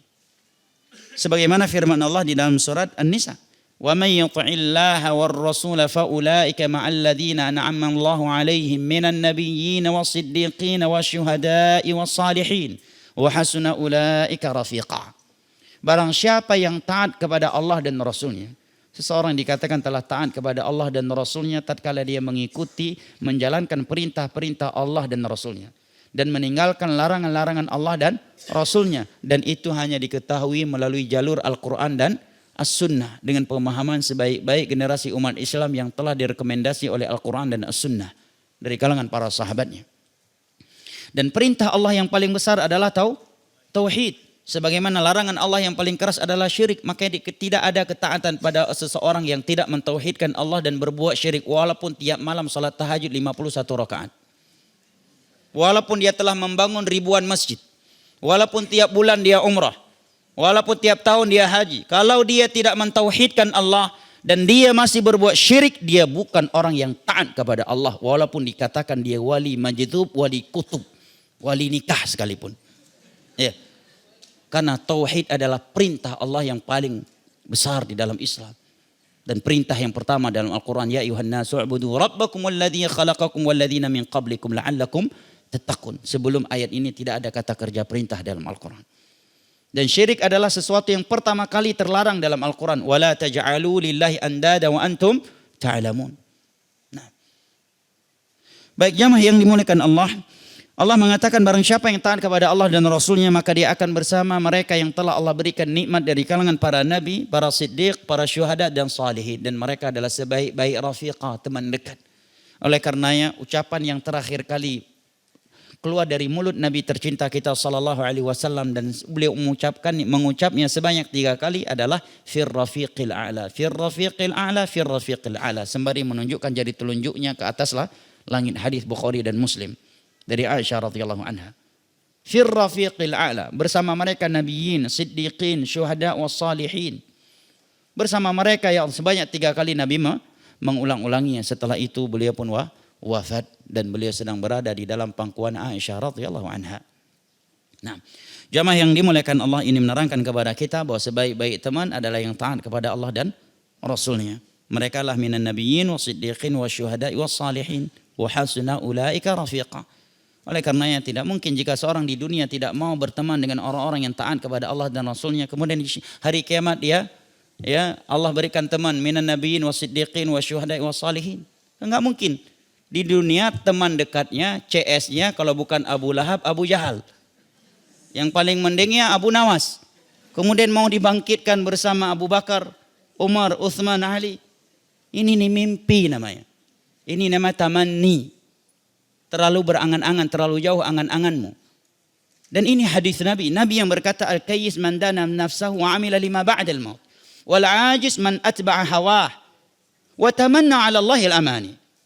Orang yang cerdas itu adalah mereka yang mau menundukkan hawa nafsunya untuk menjalankan agama Allah. Dan dia mempersiapkan amalan saleh sebagai bekalnya setelah kematian.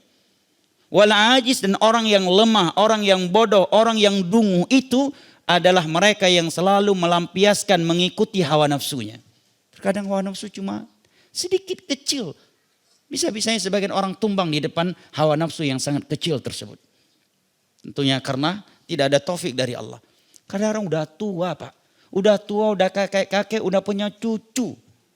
Kita lihat tubuh dia aja udah sedih lihatnya. Masih berzina juga. Masih main judi juga. Belum mau sholat juga. Nah, maka Nabi mengatakan orang yang bodoh, dungu itu adalah mereka yang selalu mengikuti hawa nafsunya. Wa tamanna 'ala Allahil amani, tetapi terlalu banyak angan-angannya kepada Allah. Perintah Allah enggak dilaksanakan, larangan Allah dia langgar, tetapi pede banget untuk masuk surga Firdaus. Seakan ada ordal dia untuk masuk surga. Wa tamanna 'ala Allahil amani, padahal sepanjang hidupnya di dunia mengikuti hawa nafsunya. Wa tamanna 'ala Allahil amani, tetapi terlalu panjang, terlalu tinggi angan-angannya di sisi Allah Jalla wa Ala. Ikhwani al-kiram wa akhwati al-karimat, rahimani Allah wa iyyakum wa baraka fikum. Allah Jalla wa Ala mengatakan orang-orang Yahud sebagai al-maghdubi alaihim, sebagaimana ditafsirkan oleh para ulama tafsir. Maksud al-maghdubi alaihim adalah orang-orang Yahud karena mereka berilmu namun tidak mengamalkannya. Mereka Nasara walad dhalin, mereka semangat beribadah tetapi tanpa ilmu, sehingga jatuh ke dalam ibadah yang bid'ah. Hal ini Allah terangkan juga di dalam surat Al-Hadid. Dan kaum Nasara ini cikal bakal bid'ah di dalam agama ini. Allah menyebutkan di dalam surat An-Nisa, di dalam surat Al-Hadid, wa rahbaniyatan ibtada'uha ma katabnaha 'alaihim ibtigha'a ridwanillah fama ra'awha haqqa ri'ayatiha. Mereka melakukan ibadah-ibadah bid'ah ibtada'uha, yang mereka bid'ahkan. Ibadah-ibadah bid'ah yang mereka buat-buat. Kami tidak wajibkan ibadah-ibadah itu kepada mereka.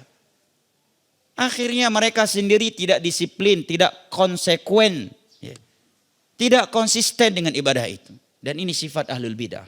Karena bid'ah itu ribet ya, nggak bakal bisa konsisten. Gimana mungkin saya ngitungnya aja nggak sanggup. Beliau bersalawat 1 kali nafas, tarikan nafas 1000 kali bersalawat kepada Nabi. Gimana ngitungnya itu? Ngitung subhanallah 33 kali setiap salat 5 waktu aja kita bisa sering lupa. Ini udah 29 atau udah 33. Gimana orang yang mengucapkan katanya selawat sekali duduk 1000 kali. Ya, bacakan surat ini Al-Ikhlas pada waktu ini sebanyak 1000 sekian kali. Salat yang 4 rakaat aja kadang-kadang kita harus sujud sahwi, sering lupa. Gimana zikir yang ribuan kali? Makanya enggak ada ahlul bidah yang disiplin. Ya. Itu dongeng belaka. Fiktif semua itu. Gimana dalam satu kali nafas, menarik nafas, beliau bersalawat sekian ribu kali. Nah, ada zikir-zikir yang dianjurkan, ana baca ribuan kali jumlahnya. Ini panitianya ngapa nggak terlalu mikir kalau mau berdusta gitu. Ya. Ribuan kali, surat ini ribuan kali. Ada sebuah cerita dari Syekh Abdul Razak, beliau bertemu dengan seorang pemuda. Ana dengar di channel resmi beliau. Dia menyebutkan memiliki wirid yang luar biasa. Syekh menemuinya, kalau nggak salah ingat beliau menyebutkan di Masjid Nabawi. Dia bercerita bahwa ada malaikat yang selalu datang kepadanya yang menyampaikan perintah Allah kepadanya. Ya. Kemudian Syekh masih mendengar ucapannya. Dia bercerita bahwa dia ada amalan-amalan khusus. Di waktu-waktu khusus dia pun menyebutkan zikir jumlahnya ribuan. Maka Syekh pun menegurnya, demi Allah ini bukan dari syariat sama sekali. Ya. Ngitungnya aja kamu pasti nggak mampu, kata Syekh. Ya. Ribet jamaah, bid'ah ini. Yang sunnah aja nggak sanggup kita amalkan. Ngapain buat bid'ah? Contoh saja jamaah, zikir sebelum tidur. Ana yakin, ana sendiri. Allah alam kalau jamaah ya. Kalau jamaah mungkin aja disiplin. Nggak bisa mengamalkan semuanya, ya kan? Zikir sebelum tidur lebih panjang daripada zikir setelah sholat 5 waktu. Yang pertama apa? Surat Al-Muluk. Siapa yang baca surat Al-Muluk tadi malam? Hah? Ada Bapak? Masya Allah, Alhamdulillah. Siapa yang baca 2 ayat terakhir dari surat Al-Baqarah tadi malam? Baca juga? Masya Allah, Alhamdulillah. Pantas poligami nih Pak, tapi udah tua jangan Pak. Kemudian doa sebelum tidur, subhanallah 33 kali. Alhamdulillah 33 kali. Allahu Akbar 34 kali. Iya. Kemudian ayat kursi. Kemudian 3 qul dibaca sebanyak 3 kali, berulang kali dengan meludahkan ludah kecil kedua telapak tangan, kemudian mengusapkan seluruh anggota tubuhnya. Hadis riwayat Imam Bukhari dari Aisyah radhiyallahu anha. Kemudian membaca bismikallahumma amutu wa ahya.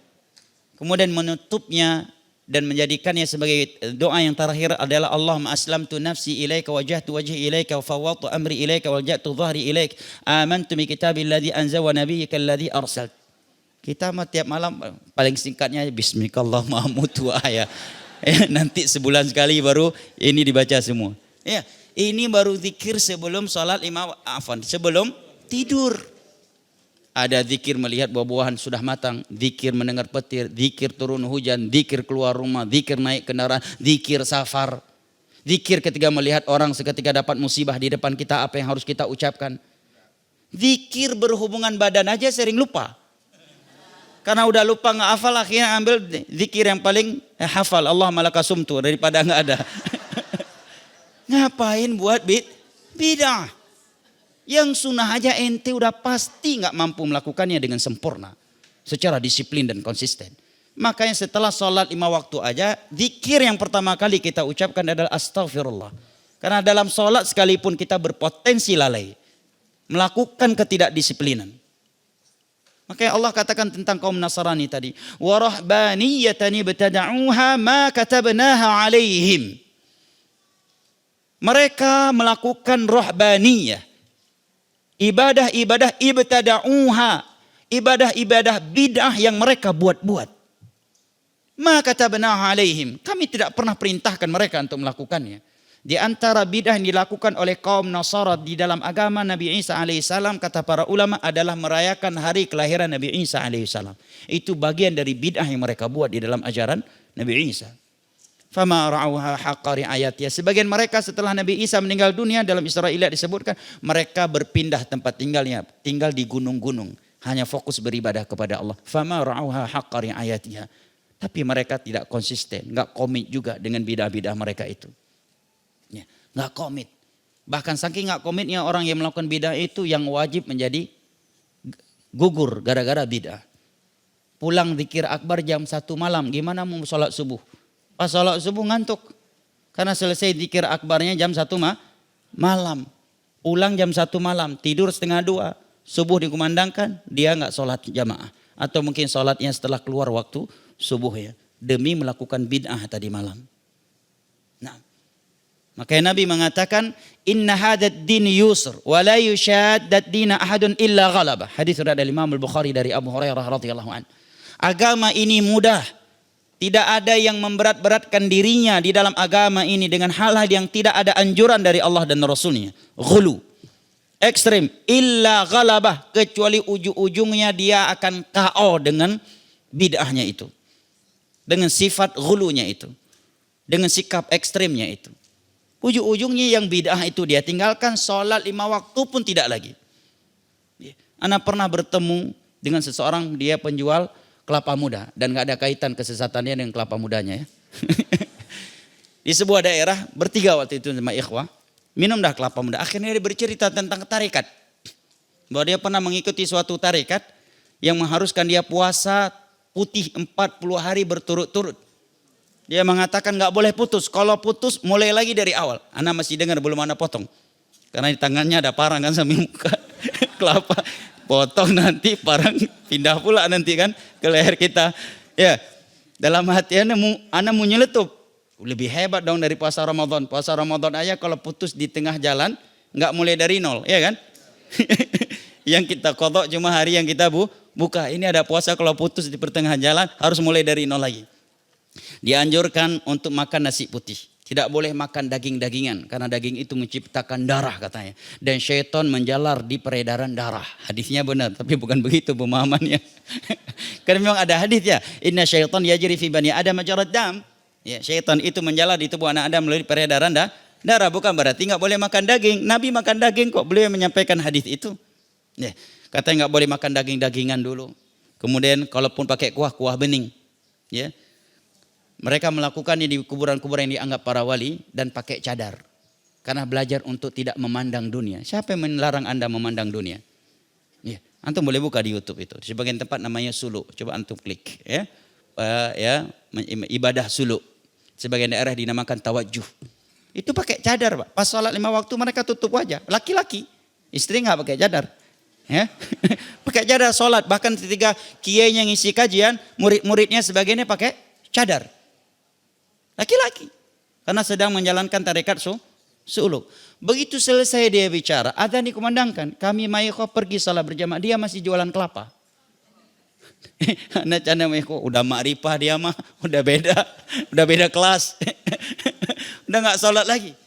Ya, para ulama ada yang menyebutkan sebagian mereka yang ekstrim di dalam beberapa tarikat menjadikan firman Allah di akhir surat Al-Hijr wa'bud rabbaka hatta ya'tiyakal yaqin sebagai dalil untuk tarikat itu.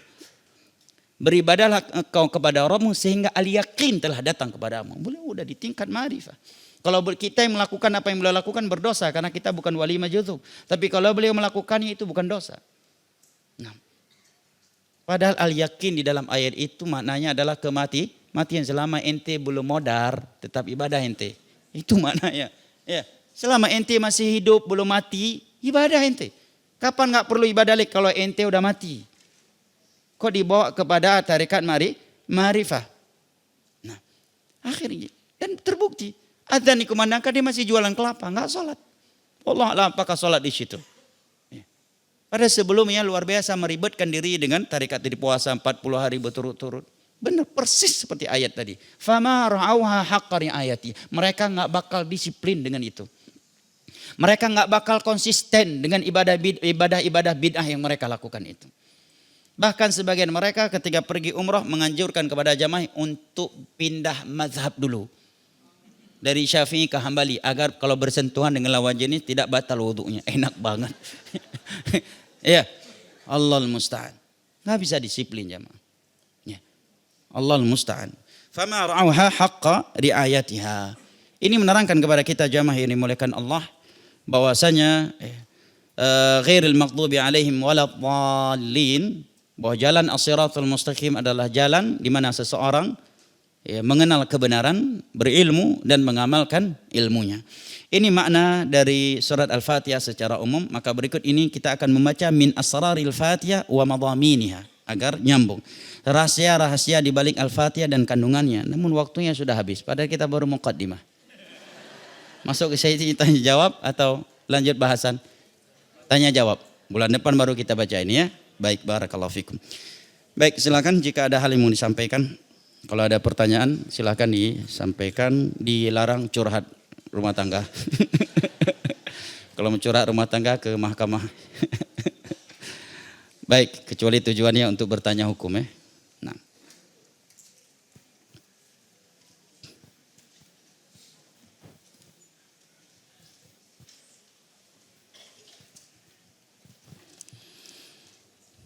Ada pertanyaan Ibu-ibu? Sebentar Ustaz. Oh, ada, Masya Allah. Barakallahu fiik. Ya, ada yang mau.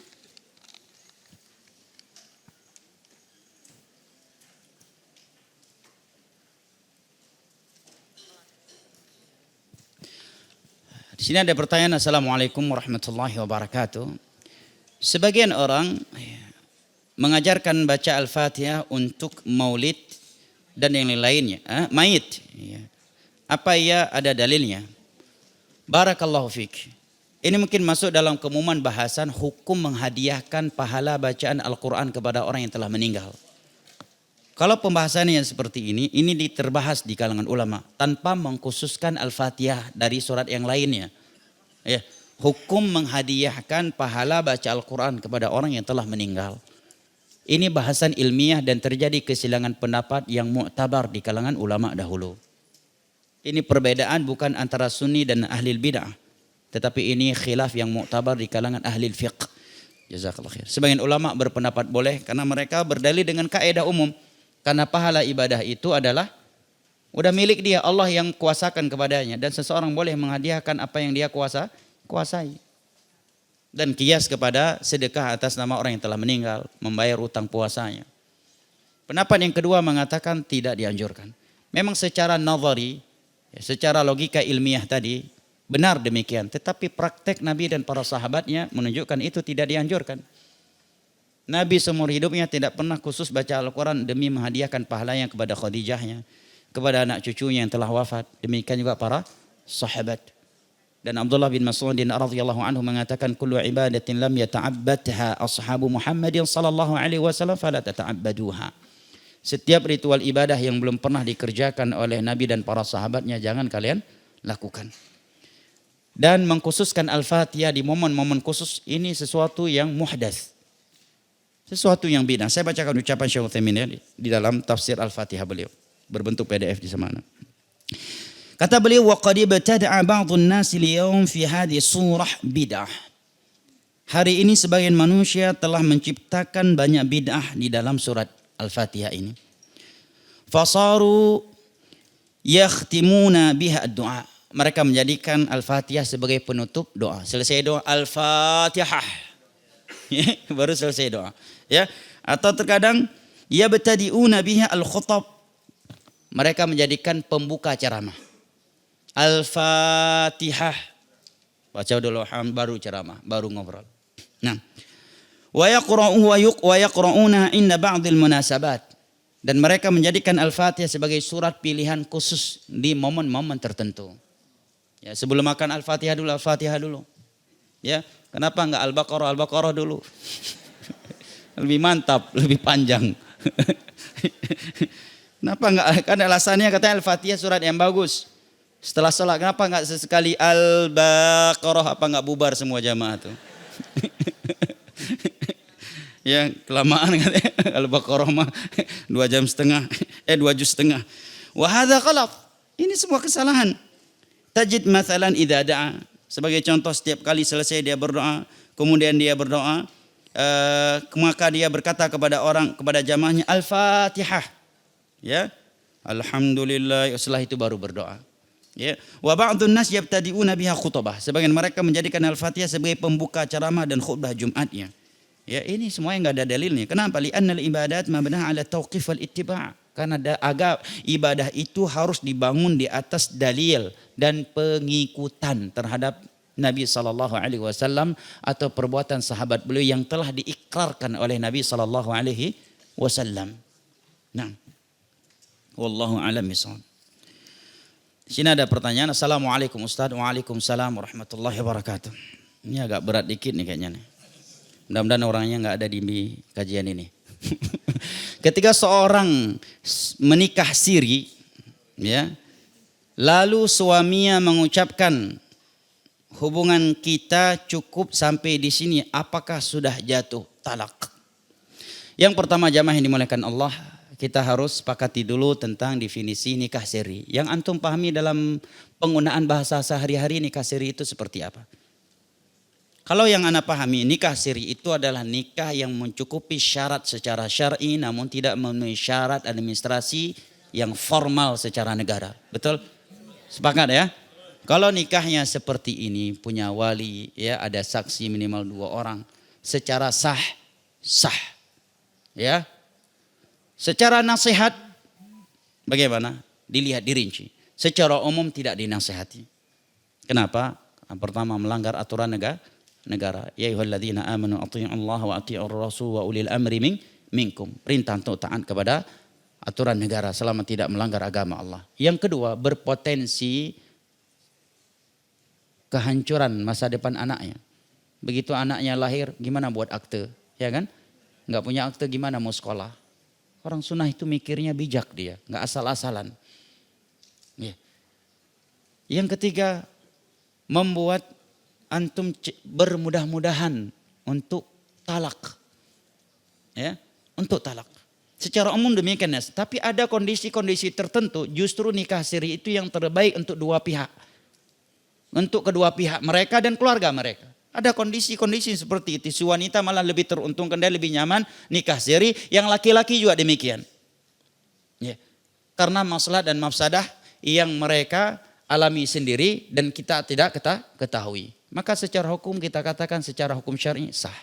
Secara nasihat secara umum ya jangan. Tapi ada kondisi-kondisi tertentu justru dengan nikah siri itu lebih ya besar masalah untuk dua pihak.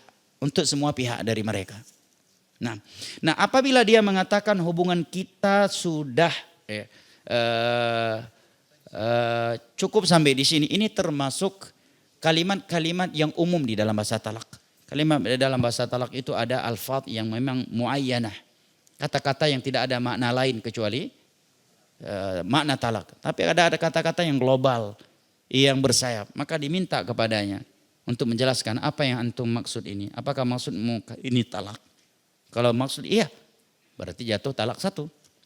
Wallahu ta'ala alam bisawab wal ilmu indallah. Dan pernikahan siri ini berpotensi bermudah-mudahan cerai. Ya, maka seorang wanita juga harus pikir panjang kalau mau nikah siri. Lihat, pertimbangkan masalah dan mafsadah. Ajak musyawarah orang tua, ajak musyawarah orang berilmu. Ya, wallahu a'lam. Namun kita tidak bisa mengharamkan apa yang tidak Allah haramkan. Ya, kebutuhan manusia berbeda-beda.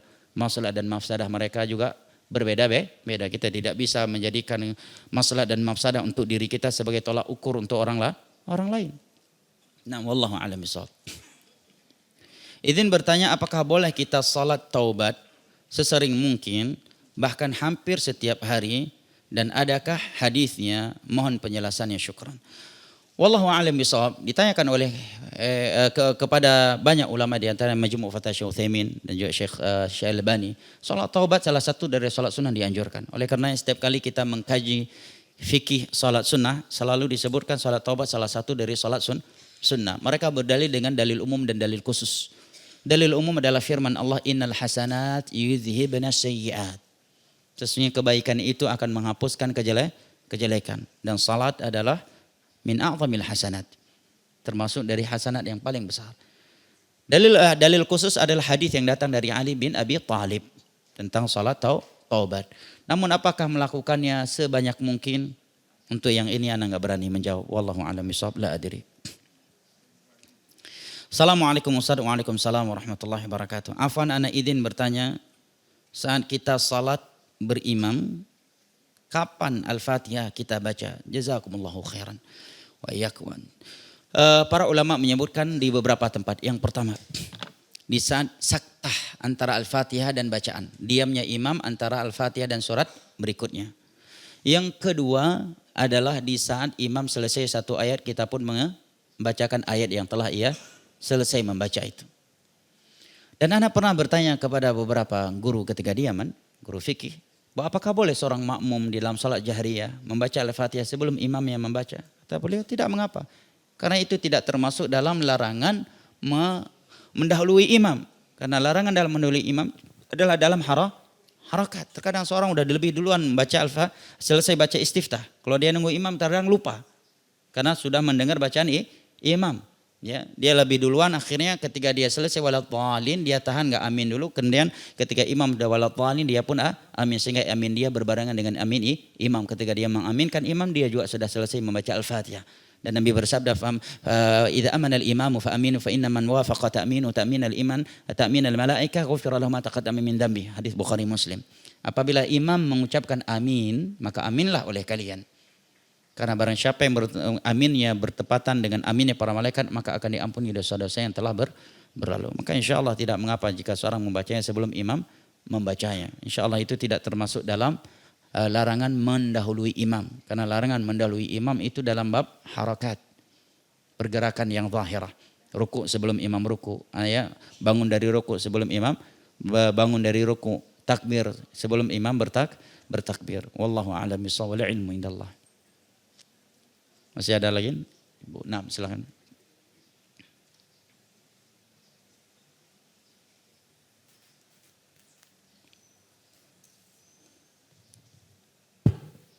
Bismillah, Assalamualaikum warahmatullahi wabarakatuh. Waalaikumsalam warahmatullahi wabarakatuh. Izin bertanya Ustaz, ini di luar, sekarang ini ada teman Ana yang dia itu dulunya bekas pesulap. Terus akhirnya dulunya. Terus sering berjalan, mungkin dia dapat hidayah, tapi yang dapat hidayah firqohnya firqoh sesat. Ngeri juga nih bahasanya. Saya dapat laporan, tapi memang sebelumnya saya pernah mengikuti perjalanan dia waktu selama hijrahnya tanda kutip ya. Dan ini sekarang dia membuat kerusakan masif. Dia membuat kajian ya di masjid dekat perumahan elit di daerah selatan. Dan ini banyak ahwat ini menjadi korban, akhirnya dia bisa dengan tanda kutip dia bisa memperbolehkan membuka hijab. Akhirnya banyak ibu-ibu yang sudah tua pun akhirnya membuka hijab. Astagfirullah. Ini nyata, karena saya pernah ngikutin ini orang sampai waktu itu pernah saya melihat dia kajian, dia membuat kajian sampai dia mengeluarkan statement manusia itu akan menggantikan Allah. Oh, saya bilang ini udah majnun ini orang. Nah ini akhirnya mungkin setelah ini saya waktu itu pernah terakhir saya tidak banyak ngomong karena ini orang sudah mulai banyak mengawang-awang bicaranya gitu loh. Kalau saya nasihatin nanti akan jadi perdebatan, akan perpecahan. Ya bagaimana menyikapi tanggapan Ustadz, apa kita tetap akan menasihati dengan cara jalan dengan Al-Quran dan Sunnah atau kita diam saja. Jazakallahu khairan, barakallahu fik. Baik, barakallahu fik. Ini menyebutkan sebuah kasus ya.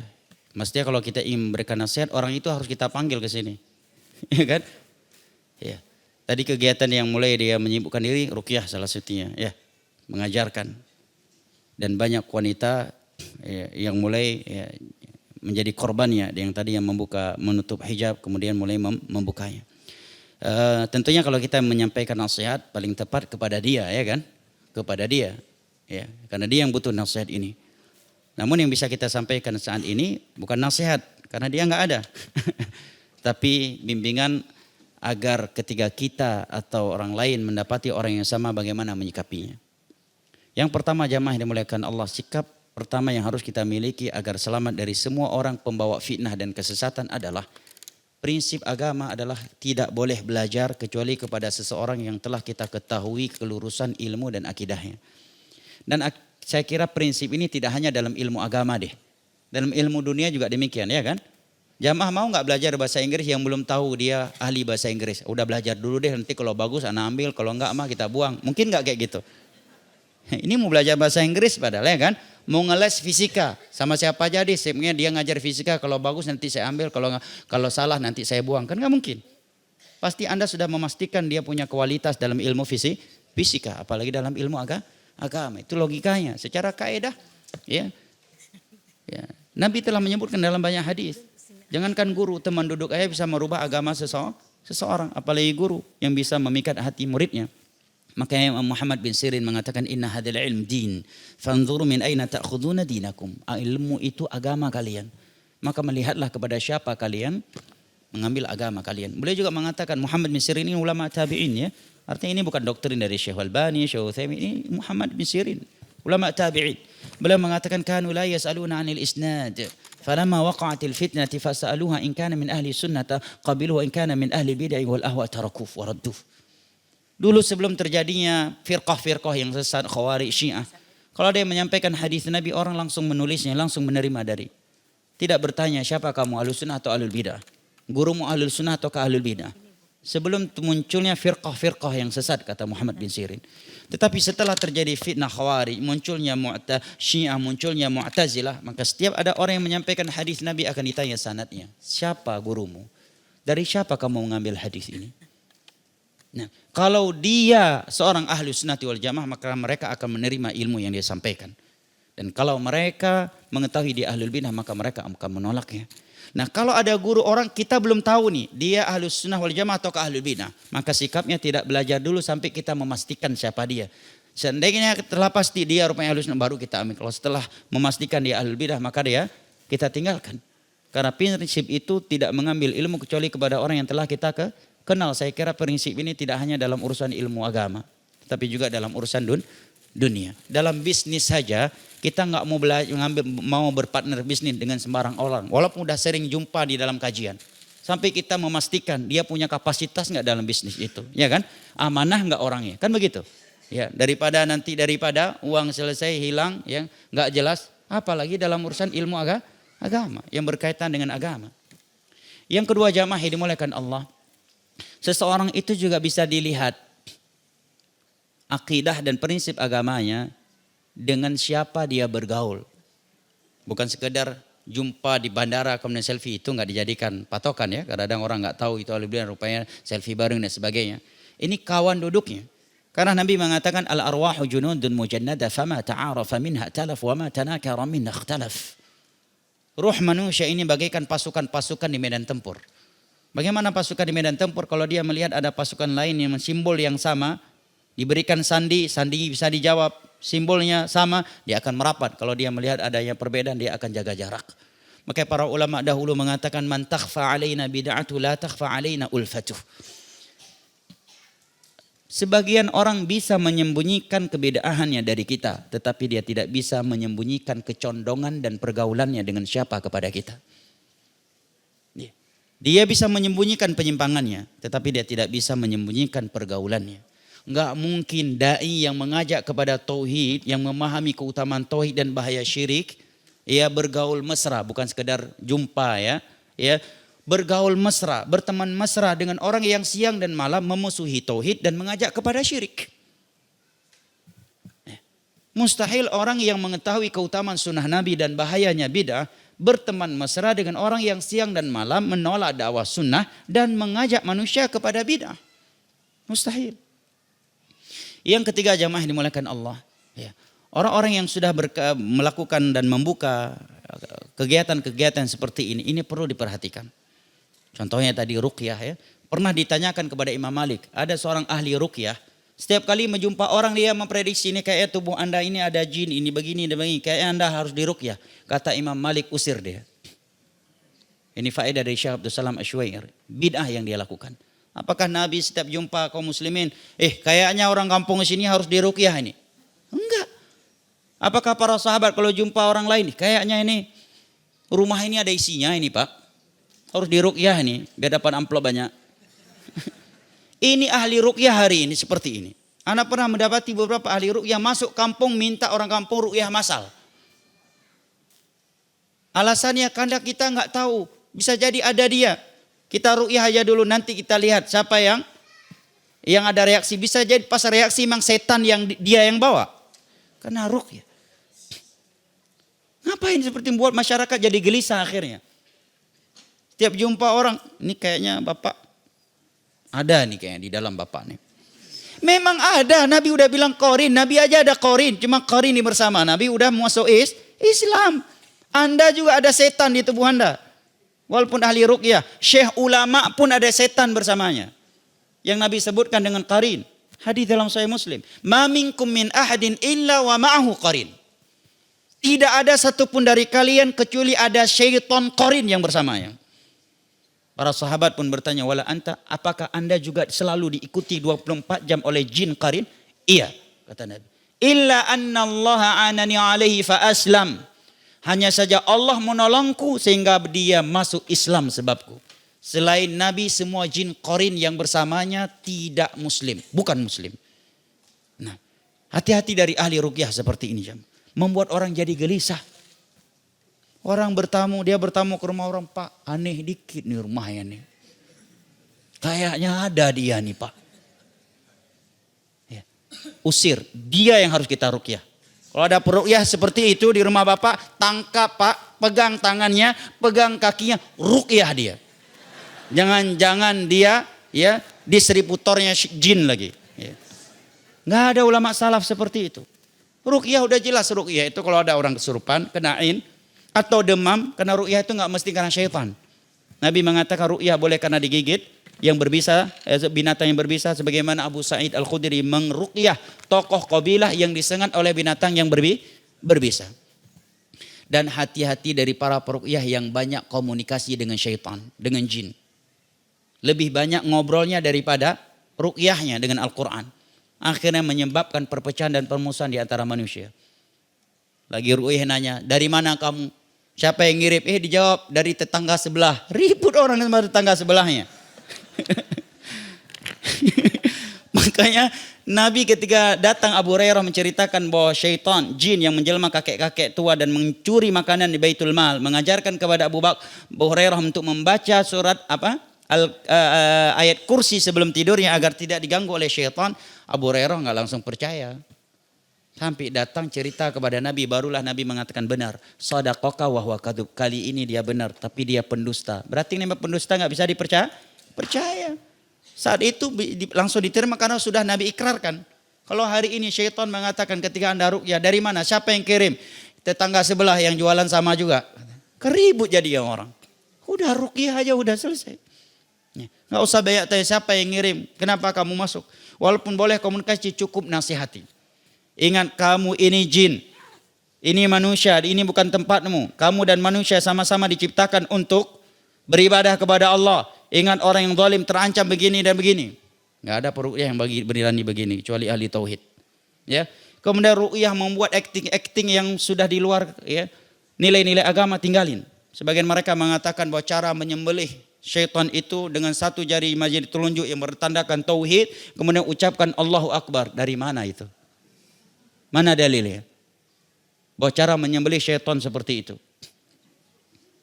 Banyak seperti ini.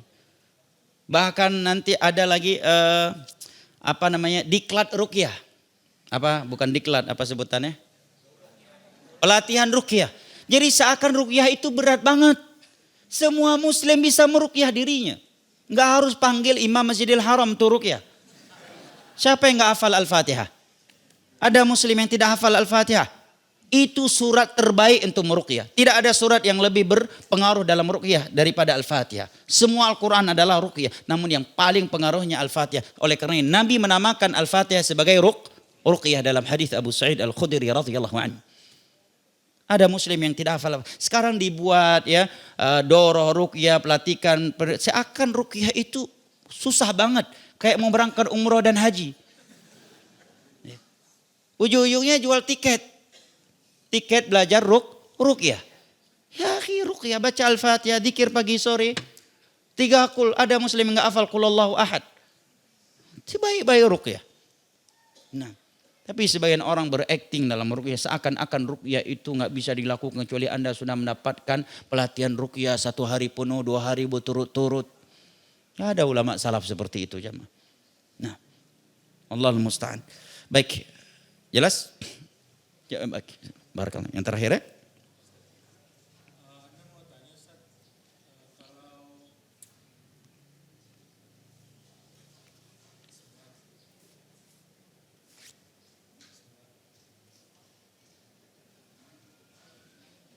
Ya Ustadz, Ana pernah dengar katanya kalau imam itu bacaan Al-Fatihahnya itu nggak benar.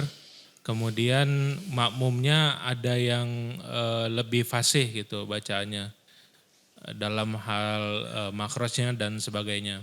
Nah, apakah jika seperti itu makmum tersebut jadi tidak sah sholatnya Ustadz. Karena imamnya ini bacanya tidak lebih bagus dari si makmum tersebut. Dan si makmum ini harus melakukan apa Ustadz? Jazakallah khair. Baik, Masya Allah ya. Saya buka website resmi Syekh bin Baz ya. Biar sama-sama kita menyimak jawaban beliau. Ya insya Allah jawaban beliau lebih menenteramkan jiwa kita. Di sini ada pertanyaan dengan judul Hukmu salati man la yuhsinil fatih wa hukmu imamati. Hukum salat orang yang tidak pandai baca Al-Fatihah dan hukum dia menjadi seorang imam. Baik. Ditanyakan idza dakhala al-ma'mum al imam, apabila seorang makmum masuk bersama seorang imam dalam salat berjamaah, wa huwa la yuhsinu qira'at al-Fatihah, dan imam tersebut tidak bagus bacaan Al-Fatihahnya.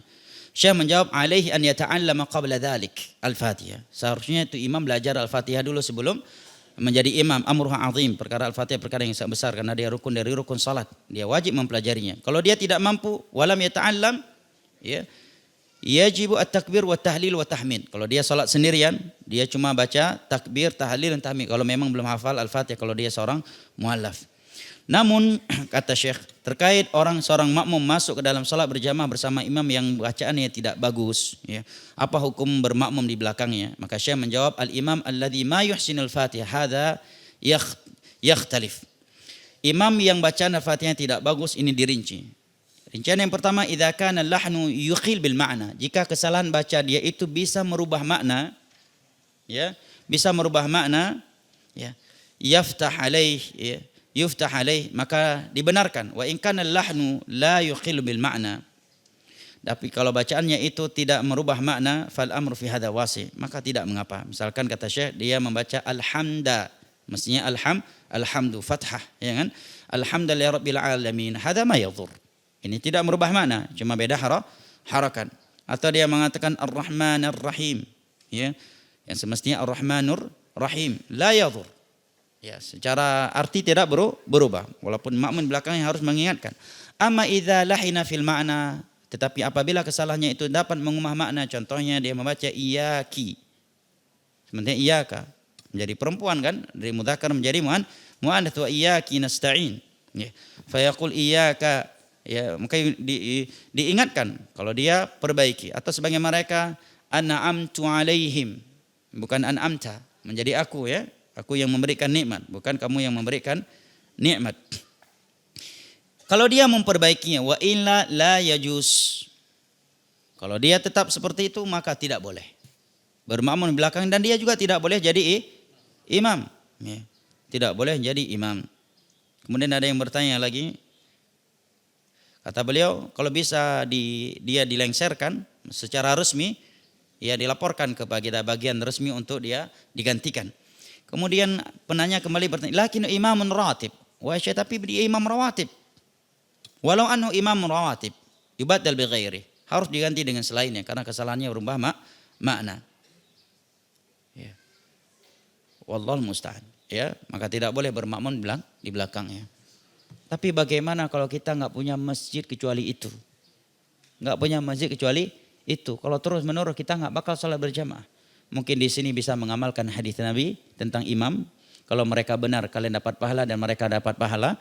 Dan kalau mereka bersalah, mereka berdosa, kamu berpahala. Baca Al-Fatihah sendiri. Wallahu a'lam bishawab, wal ilmu indallah. Baik, kita cukupkan sampai di sini. Mudah-mudahan bermanfaat dan mudah-mudahan kita tidak meninggalkan majelis ilmu agama ini kecuali Allah telah mengampuni dosa-dosa kita. Mudah-mudahan tidak ada dari kita yang sedang sakit kecuali Allah sembuhkan, berikan kesembuhan yang segera dan sempurna. Tidak ada yang sedang berada di dalam kesempitan kecuali Allah berikan kelapangan.